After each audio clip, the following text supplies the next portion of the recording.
5 simple things to implement to help you rebuild the good bacteria in your gut. Number 1 is miso paste. Miso paste has over 350 strains of good bacteria and will diversify your gut microbiome way better than taking an expensive probiotic supplement, which typically has 10 to 12 strains of good bacteria. You can take 1/4 teaspoon, roll it into a little ball, and pop it down like it's a pill. Do that every day for a month or so, and be sure to incorporate other probiotic foods. Second thing is bone broth. I like to make my own homemade bone broth, super affordable and so delicious. Be sure to use bone broth that is from chicken because that has the best collagen for the gut. Drink a nice hot cup every morning while you're working on gut health and anytime that you feel like your system is down.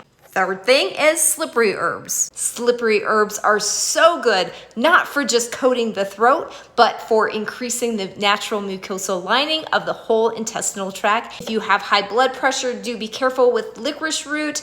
You could probably do 1 cup a day or consider just doing slippery elm. Fourth thing is medicinal mushroom powders. My favorites are reishi mushroom powder, #1 used botanical in Chinese medicine for over 2,000 years. These are all of the things that reishi mushrooms support.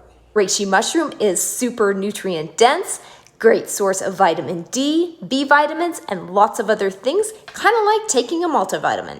Only way better because it's food. Medicinal mushrooms are very adaptogenic, and so they are a great way to support for those of us with those MTHFR genetic variants. My other favorite that I take daily is lion's mane mushroom.